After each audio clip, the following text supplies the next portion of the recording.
Bonjour, je vais vous présenter les résultats 2022 en production de viande bovine. Il y a 3 éléments marquants pour cette année exceptionnelle. Tout d'abord, c'est la première année où le déficit de production s'est fait sentir. En effet, l'offre a fortement baissé alors que la demande, la consommation de viande bovine est restée stable en 2022. Les animaux, que ce soit les vaches, les gibets, les broutards ou les génisses, ont connu des fortes hausses de prix entre 50 centimes et 1 euro du kilo. Le deuxième élément marquant est une hausse des charges. Les éleveurs ont subi la sécheresse estivale et les coups de chaud, ce qui a fortement pénalisé la production de maïs et ils ont été obligés de taper dans leur stock. Les charges ont également augmenté de par l'inflation. L'indice des prix moyens à la production de bovins allaitants a augmenté de 14%, surtout concernant les postes d'aliments, de GNR et de mécanisation. La conséquence économique de ces deux éléments amène au troisième élément marquant.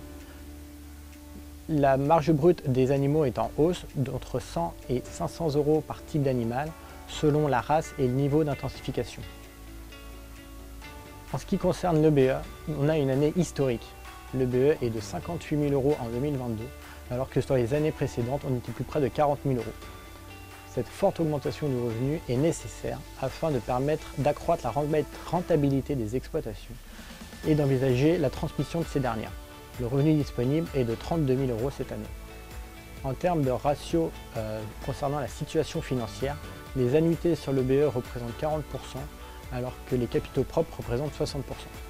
En ce qui concerne les perspectives, la consommation de viande bovine va s'éroder dans les prochaines années, en lien avec les nouveaux modes de consommation et les relais médiatiques concernant les protéines animales.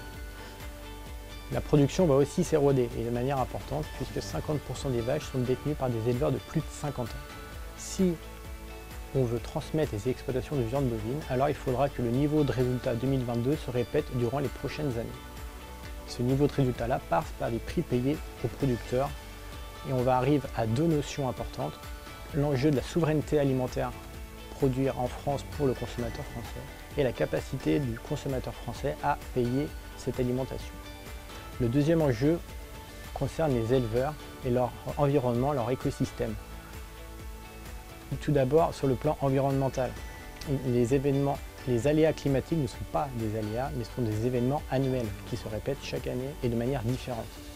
Ils doivent prendre compte de cet élément dans la capacité de résilience de leur système fourrager. D'un point de vue environnemental, la filière et la production ont des externalités négatives, mais elle a également des externalités positives que la filière devra mettre en avant, car peut-être demain, nous aurons des éleveurs qui auront une part de revenus significative tirée de ces externalités-là.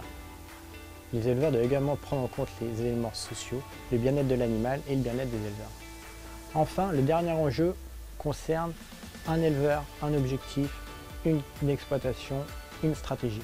Chaque éleveur doit définir son objectif, de pouvoir l'identifier, le quantifier, le mesurer, prendre en compte les caractéristiques de son exploitation, les avantages, les inconvénients, mais aussi de son environnement, les opportunités et les menaces qu'il a, et mettre en place la stratégie pour atteindre son objectif. Il existe différentes stratégies en viande bovine, que ce soit la hausse de la productivité, la réduction des charges, la valorisation des produits ou encore la diversification. Je suis persuadé qu'en Vendée, il y aura des cantons à dominante élevage qui vont passer à dominante culture durant les prochaines années. Mais je suis également persuadé qu'il y a dans certains cantons qui vont rester à dominante élevage parce que les éleveurs auront pris en compte l'ensemble des enjeux cités précédemment, auront mis en place une stratégie bien définie et qu'ils l'auront pleinement appliquée, et qu'enfin la filière et les consommateurs auront fait des choix forts pour les soutenir.